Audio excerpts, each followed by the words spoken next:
when the Heller decision came out, it's been advertised as the most important, most leg up to the right to keep and bear arms that there's ever been. And I have always took the position that the Heller decision did far more damage to the right to keep and bear arms than it did good. People want to argue with me about this because they say, no, it codifies the individual's right to keep and bear arms. Well, the Second Amendment already did that, and the individual person already does that. But now, South Carolina has a bill going through for open carry. And guess what they are using to fight this? Justice Scalia's Heller decision. Because in his the opinion, in the majority dissent or whatever it's called, as I have always said, he states that no right is absolute. Plain and simple, that's what he says.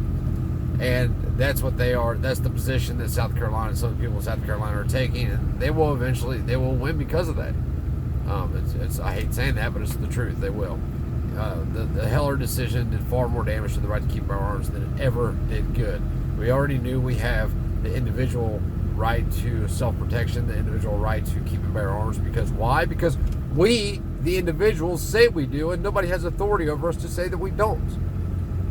People want to connect guns with crime. It's two completely different issues, as I've stated many times before. The man who killed my son had the right to keep and bear arms before, during, after, even now in jail. He didn't have a right to kill my son. It's two totally different, one has nothing to do with the other. But they want to conflate the issues, put them together as they are one in order to oppress you, in order to restrict your rights further and further. And it's only going to continue, because once South Carolina wins using the Heller decision, this will spread like wildfire.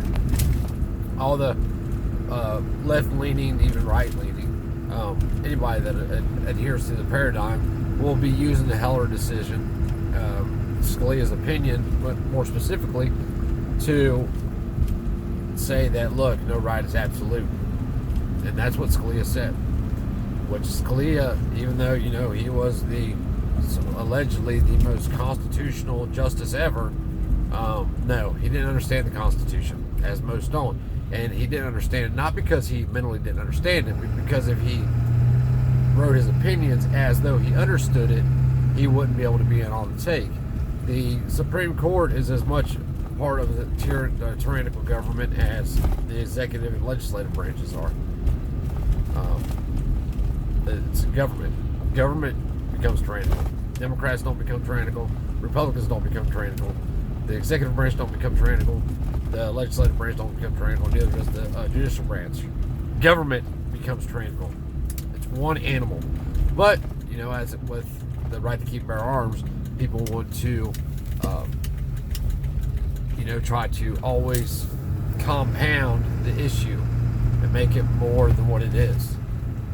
And like I said, I would see in the near future when the left wins this, and they will, because Scalia's opinion was pretty, concrete. Not that I agree with it, but he was clear about what he meant. No right is absolute, meaning that government can restrict your right whenever it wants. He used the example of felons, violent felons, in his opinion. We gotta be able to restrict those violent felons. No, you don't. You can't restrict their right to keep and bear arms. They have the right to self-protection. They don't have the right to commit crimes, though. So what you do is, if you have a problem with felons having a firearm, your problem is not with them having firearms. Your problem is with the sentencing issue. So if you think they're too dangerous to own firearms, then they're too dangerous to be in our society, and they never should have been let out. Plain and simple. But people want to, like I said, conflate, put together, maybe I'm using the wrong term, multiple issues that one having nothing to do with the other. If somebody commits a crime with a firearm, that person has the right to keep and bear arms.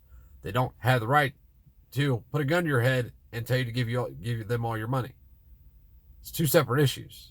But, and that's why this country will fail. People don't understand what rights are. They don't, it don't click. They've ate the bullshit for so long that the bullshit now tastes good to them.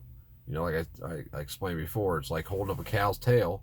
The cow's shooting shit into your mouth, and the government standing there telling you it's a steak. And you're like, best steak I ever tasted. As you know, you're getting green shit all over your face. They just, they won't accept the truth. They can't think past what they've been told. And it's sad. It really is. But anyway, guys, have a good day. Every time you have the chance to talk to somebody about what rights are, what our natural rights are the core of our being. If people don't understand what they are, then there's no chance we will ever win. Zero. As I said, the most violent felon in the country who is free in our society has the right to keep and bear arms. The man sitting on death row has the right to keep and bear arms. But since he isn't free because of the Fifth Amendment, no person shall be deprived of life, liberty, or property without due process of law. And the term rights is not used because if rights can be restricted, taken, stripped, then it's not a right. It is then a privilege, and the founders understood this. It's why they were very specific in their wording. I don't know if I said this, but he is not free.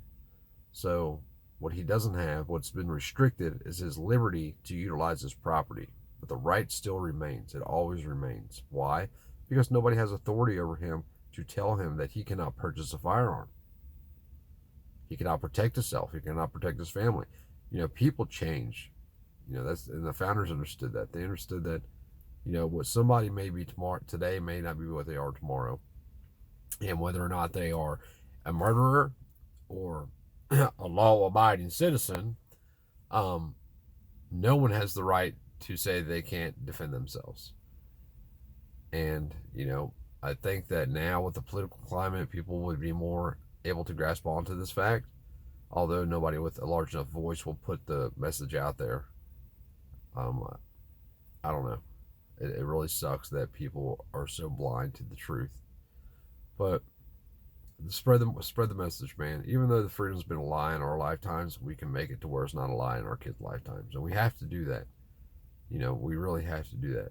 Think we're going to be 50 years from now if we don't. If we just keep sitting back watching what's happening, it turns out all bad. The puppets will continue to play the game, continue to benefit from the game as they create the rules, oppressing you. Stay armed, stay safe, y'all. Have a good day.